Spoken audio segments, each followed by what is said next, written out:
बोलिए प्रेम से श्री सद्गुरु महाराज की जय। विश्व का प्राचीन ग्रंथ वेद है।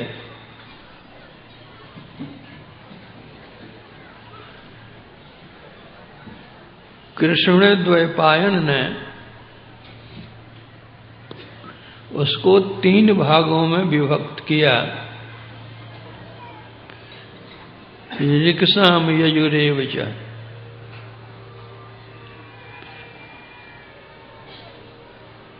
ऋग्वेद, सामवेद, यजुर्वेद और चौथा वेद अथर्ववेद पीछे से उसमें जोड़ा गया।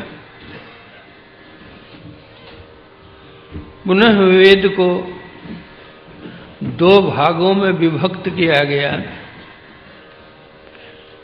एक का नाम ब्राह्मण रहा और दूसरे का नाम संहिता। ब्राह्मण में यज्ञ याग आदि कर्म कांड आदि का वर्णन है और संहिता में ज्ञान योग भक्ति आदि का वर्णन है। संहिता भाग से ही उपनिषद की रचना हुई है।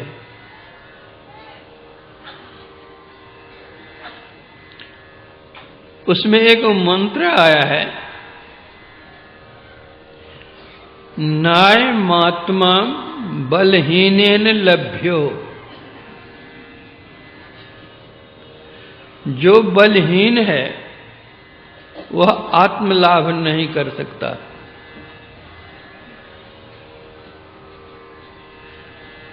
इसका अर्थ यह नहीं हो जाता है कि जो पहलवान है वह आत्मलाभ करेगा।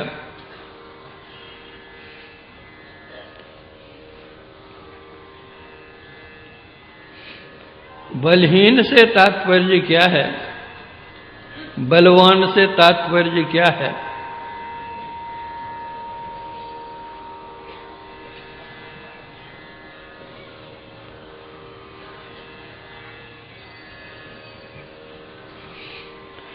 शुद्ध सात्विक संतुलित आहार, उचित व्यायाम से शारीरिक बल बढ़ता है।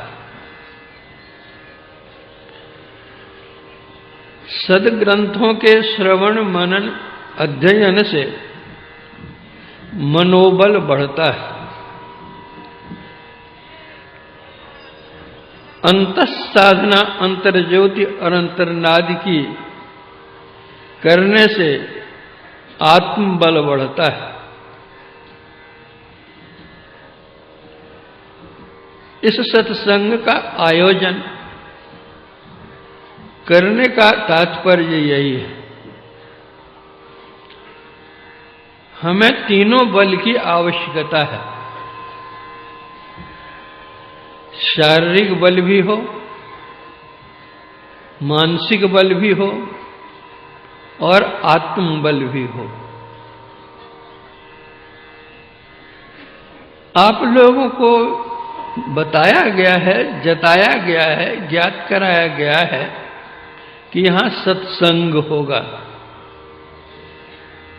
सत्संग क्या चीज है? सत्संग किसको कहते हैं?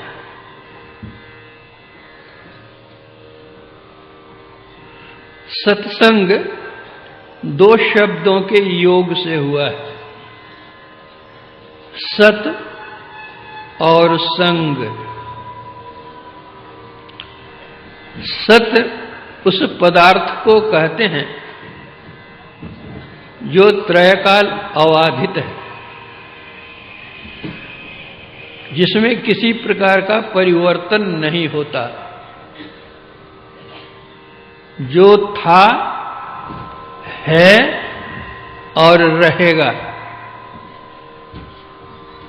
वह सत्य तत्व एक परम प्रभु परमात्मा ही है।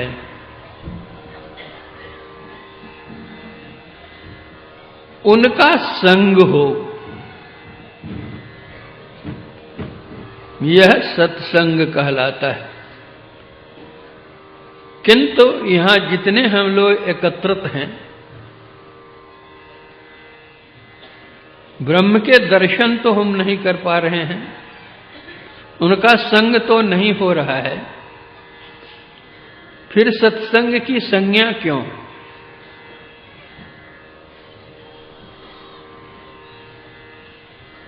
परम प्रभु परमात्मा सत्य है, उसका अभिन्न अंश जीवात्मा सत है। इस सत का उस सत से संग करा देना, यह प्रथम श्रेणी का सत्संग है।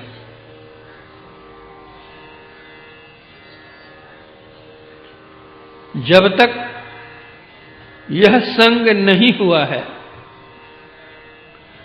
कोई संत हैं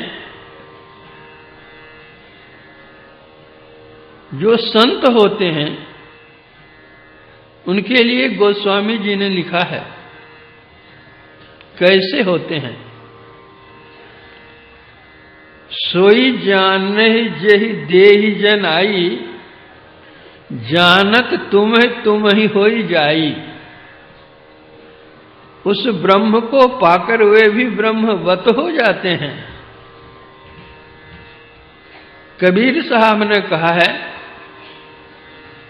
परम पुरुष की आरसी संतों की ही देह, लखा जो चाहे अलख को इन्हीं में लख ले।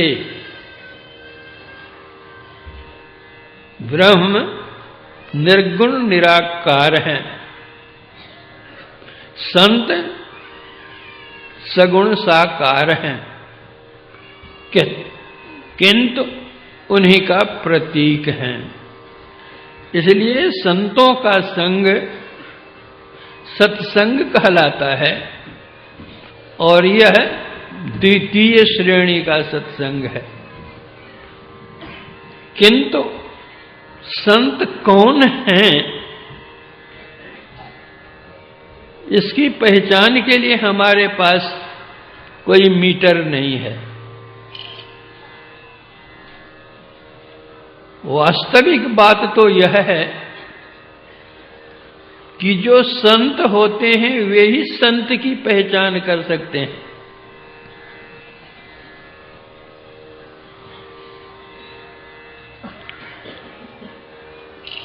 आज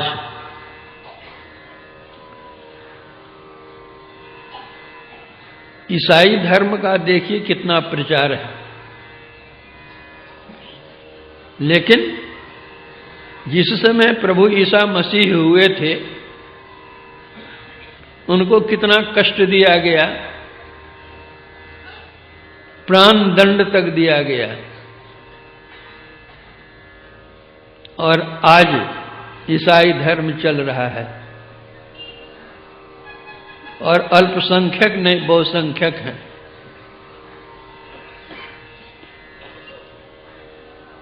इस्लाम धर्म चल रहा है, उसके प्रवर्तक हजरत मोहम्मद साहब थे, लेकिन उनको कितना कष्ट दिया गया, दाने दाने का मोहताज बन गए हुए। यहां तक उनके जान जाने की नौबत भी आ गई, तो वे मक्का से मदीना चले गए। 10 वर्षों के बाद वे लौटे।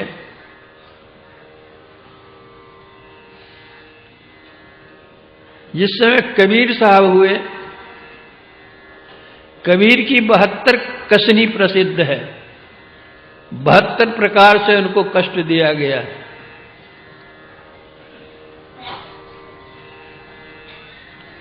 सिख धर्म को पढ़िए, नानक पंथ को, उन गुरुओं को कितने कितने कष्ट झेलने पड़े हैं। मीराबाई को जहर का प्याला पिलाया गया, समस्त ब्रेज की खाल खींच ली गई। जिस समय संत होते हैं उनकी पहचान हम नहीं कर पाते हैं। उनको कष्ट देना, गाली देना, जान मार देना